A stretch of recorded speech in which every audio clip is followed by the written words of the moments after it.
Hello everyone and welcome to a video for lesson 5C in contemporary math, statistical tables and graphs.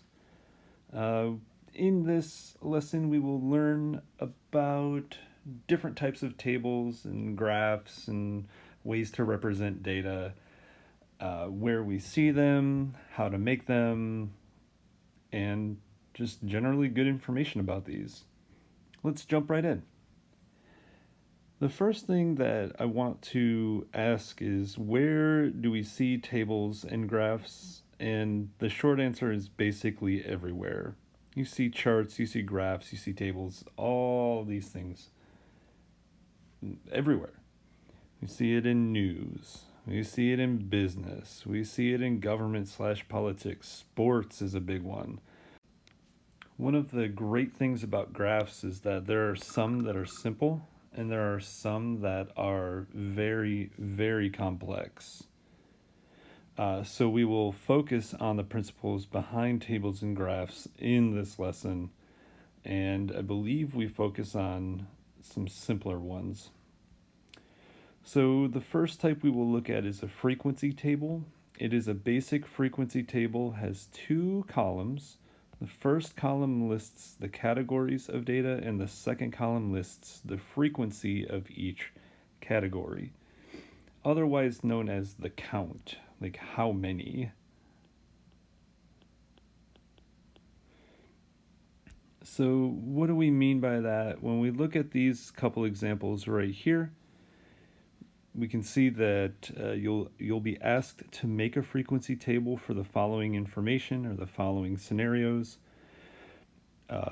So it says these are the final grades for 24 students in an algebra class. We have A, B, B, B, B, B, C, C, C, C, D, D, F, F, sure, all the way across. There are 24 of them. You can count them if you'd like, or you can trust me.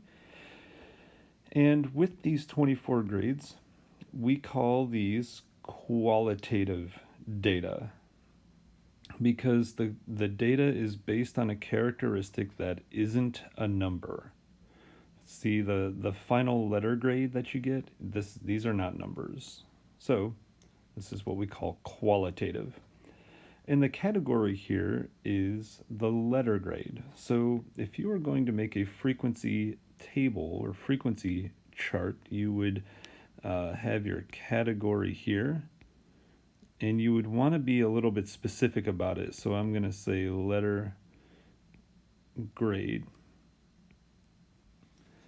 and you would just list out all the letter grades. So I have A, B, C, D, and F.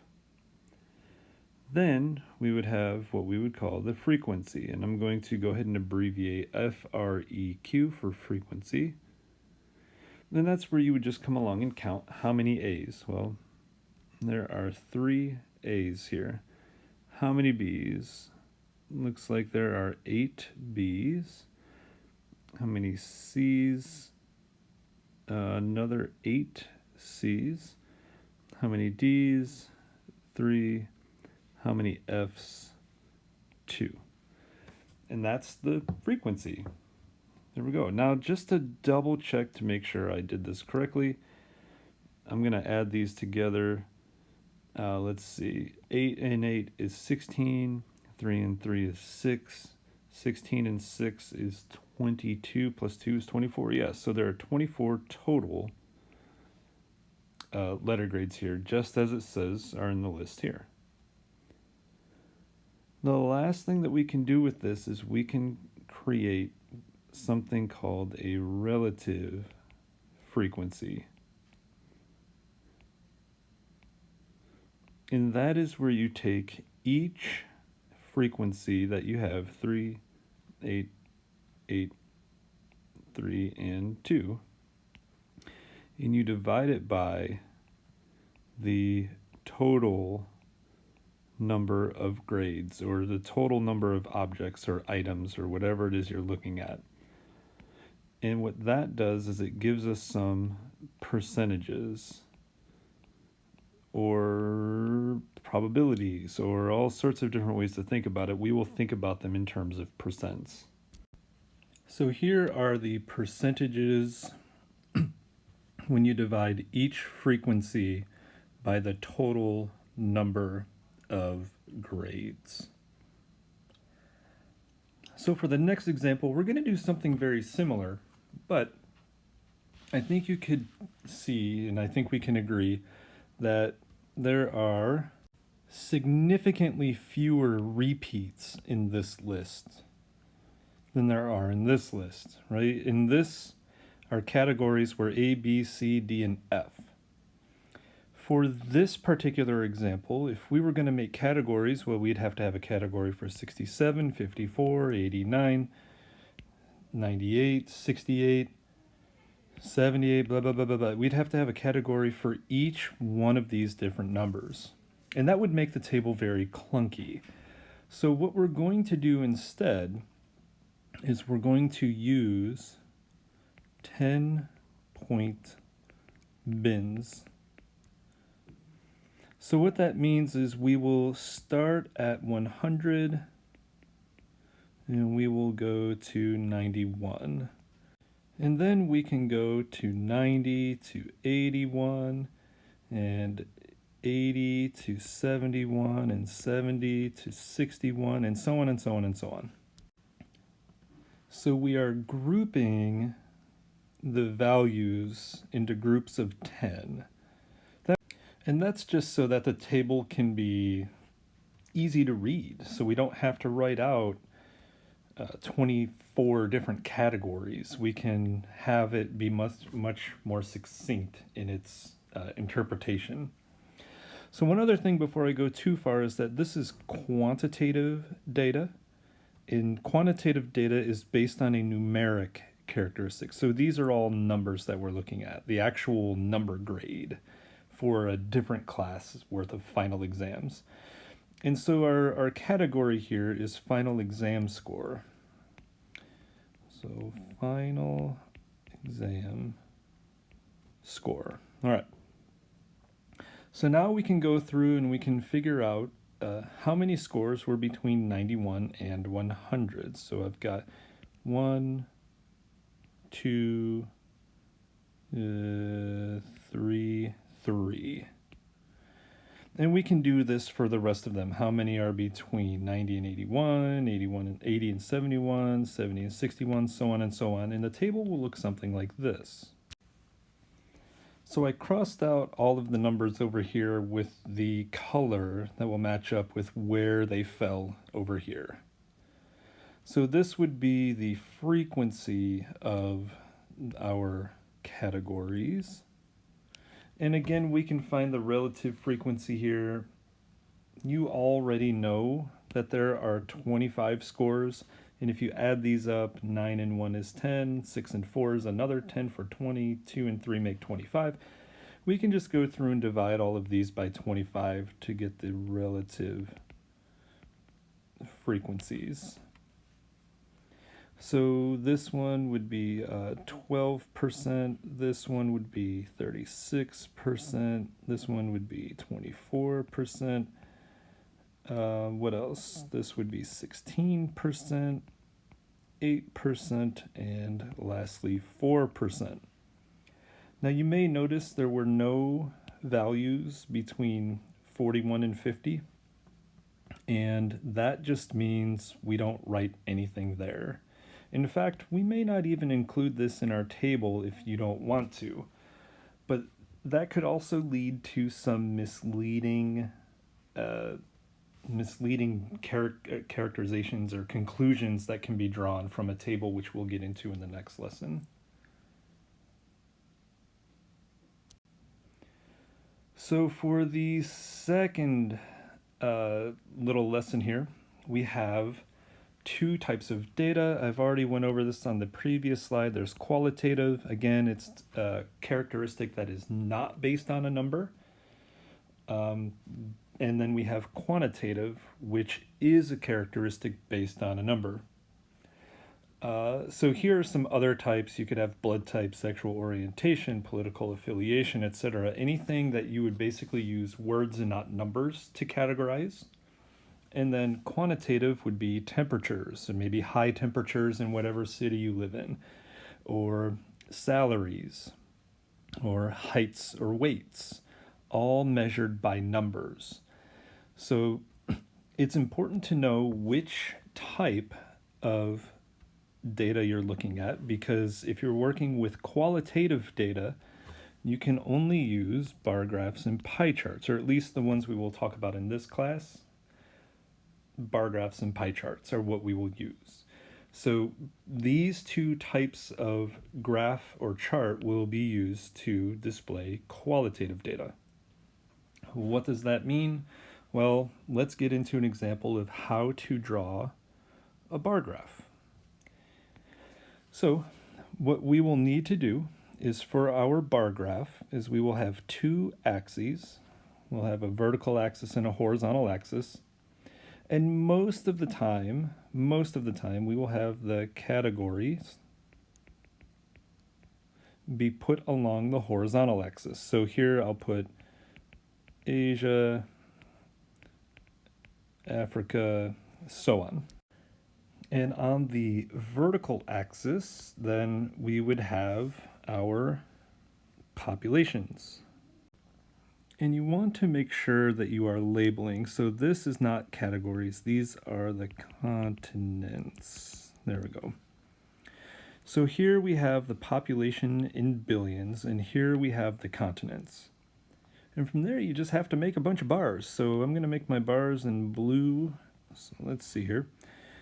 About 3.6 is the height of this bar. And the height of this bar is what tells me the population of Asia is.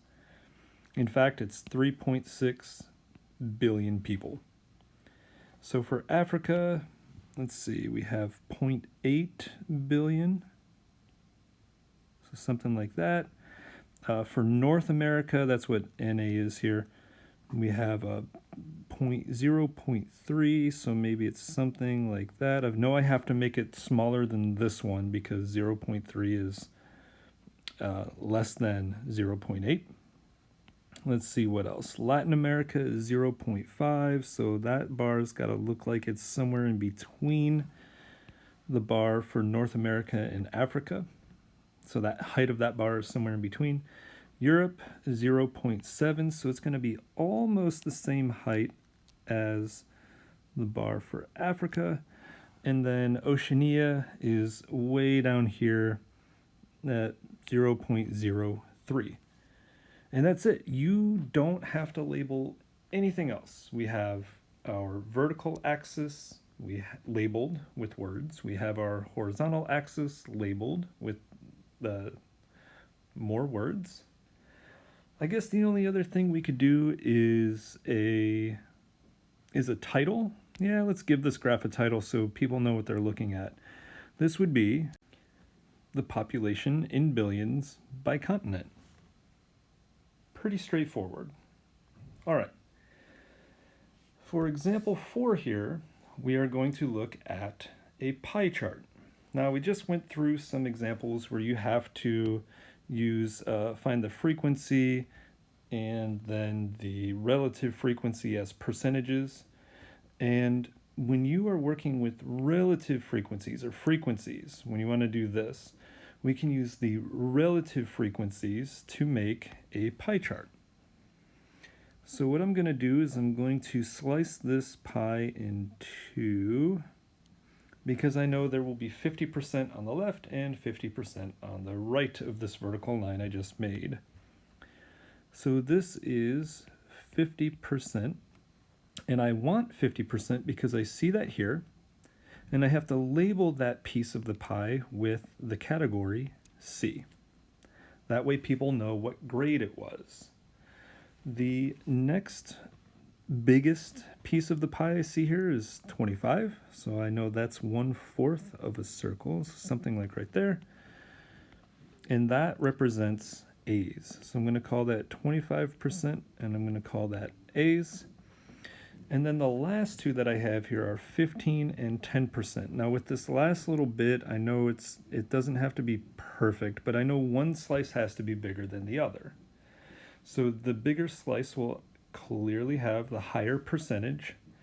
In the last slice, I'm going to do something like this. If the slice is too little, you can always label it outside as 10%, and the 15% represents B's, and the 10% represents D. So the only other thing then we need to do is give this a title. This would be the pie chart for the grades on an essay. Pretty straightforward. The last section for this video here, we have two charts, histograms and line charts. And these are commonly used to display quantitative data, aka when our category can be represented by numbers. So, with a histogram, you may notice that it looks a lot like a bar graph. But we don't have just our categories down here, like the continents in the bar graph example, or how many people are sorted out by their eye color or hair color or age group or whatever, or grade level in college, for example, where all the words are descriptive. Here we have numbers, SAT scores. Scores on an SAT are represented by numbers. So you can see how this histogram would work is that this first bar, yes, it is a bar, but they are in a specific order. This bar contains everyone that scored between 400 and 800.